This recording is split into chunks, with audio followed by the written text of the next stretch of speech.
नमस्कार, कानून की बात में आपका स्वागत है। मैं हूं आशीष भार्गव। मुद्दा दिल्ली और एनसीआर के प्रदूषण का है। एक स्थानीय मुद्दा है, पूरे देश से इसका कोई सरोकार नहीं है, लेकिन आप ये सोचिए कि ऐसा मुद्दा है जिस पर देश की सबसे बड़ी अदालत कई सालों से आदेश जारी कर रही है, विचार कर रही है, सुनवाई कर रही है। केंद्र सरकार ने बड़े बड़े कदम उठाए, दिल्ली सरकार ने बड़े बड़े कदम उठाए, पंजाब, हरियाणा और यूपी सरकार भी बड़े बड़े कदम उठाने का दावा करती रही है, लेकिन हालात ऐसे हैं कि वो सुधरने का नाम नहीं ले रहे हैं। कुछ दिन पहले सरकारों ने दावा किया कि बड़े कदम उठाएंगे। अब जब सुनवाई शुरू हुई सुप्रीम कोर्ट के भीतर, जिसकी खुद सुनवाई देश के सबसे जो न्यायपालिका के मुखिया हैं, जस्टिस एन वी रमना जो मुख्य न्यायाधीश वो कर रहे हैं, justice D Y Chandrachud, justice Suryakant जो आने वाले समय में देश के न्यायपालिका के मुखिया होंगे, वो इस बेंच में हैं और वो कह रहे हैं कि अदालतें लगातार आदेश जारी कर रही हैं, वकील लगातार बहस करते रहते हैं, सरकारें लगातार कदम उठाने का दावा करती रहती हैं, तो फिर ये प्रदूषण बढ़ क्यों रहा है? वाजिब सवाल है।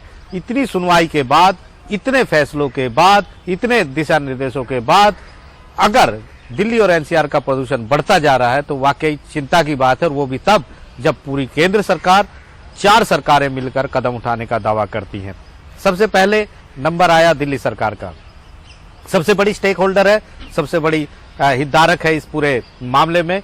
सीधे सीधे चीफ जस्टिस ने उनसे पूछा कि आपने स्कूल क्यों खोल दिया? ऐसे में छोटे छोटे बच्चे, 3 से 4 साल के बच्चे सुबह 6 बजे सड़कों पर होते हैं स्कूल जाने के लिए। उन्होंने ये भी सवाल उठाया कि सरकारी कर्मचारियों के लिए, प्राइवेट कर्मचारियों के लिए आपने वर्क फ्रॉम होम रखा है, यानी बड़े जो है वो घर से काम करेंगे और बच्चे स्कूल जाएंगे, ये कैसी नीति है? जैसे सूर्यकांत ने भी पूछा कि रास्ते में हम देखते हैं कि युवा बच्चे जो हैं वो बैनर लेकर, पर्यावरण बचाओ के बैनर लेकर खड़े रहते हैं, उनको प्रदूषण से कौन बचाएगा? ये बड़े सवाल दिल्ली सरकार से पूछे, और भी पूछे प्रदूषण को लेकर क्या इंतजाम किए गए हैं, किस तरीके से प्रदूषण को रोका जाएगा।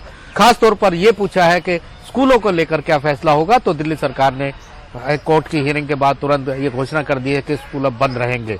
निश्चित तौर पर सवालों के कटघरे में केंद्र सरकार भी है। चीफ जस्टिस ने उनसे पूछा, आपने पूरा एक आयोग बनाया, इस आयोग में 30 से 40 बड़े अफसर हैं, भारत सरकार के पूरे मंत्रालय जैसा ये आयोग है, लेकिन वो पूरी तरह सफल रहा है, प्रदूषण को रोक नहीं पाया है, कोई नया कदम नहीं उठाया गया है और कोई कदम नहीं उठाया गया जिससे प्रदूषण रुक जाए। आखिरकार उन्होंने सॉलिसिटर जनरल तुषार मेहता से ये भी पूछा कि जब बुखार हो, कोई दवा दी जाए और बुखार बढ़ता चला जाए तो इसका क्या मतलब है? सॉलिसिटर जनरल ने बताया कि इसका मतलब दवा कारगर साबित नहीं हो रही है। तो यही बताने की सुप्रीम कोर्ट ने बार बार कोशिश की है कि सरकारों को आगे बढ़कर रचनात्मक तरीके से कदम उठाने होंगे। इस प्रदूषण को रोकने के लिए बड़े कदम उठाने की जरूरत है। भले ये दिल्ली एनसीआर का मुद्दा है, लेकिन ये देश के लोगों के, एक नागरिकों के मौलिक अधिकार का भी मुद्दा है। देश की सबसे बड़ी अदालत को लगता है कि वो कुछ नहीं कर पा रही है, वो सिर्फ वक्त बर्बाद कर रही है ऐसे मामलों की सुनवाई करके।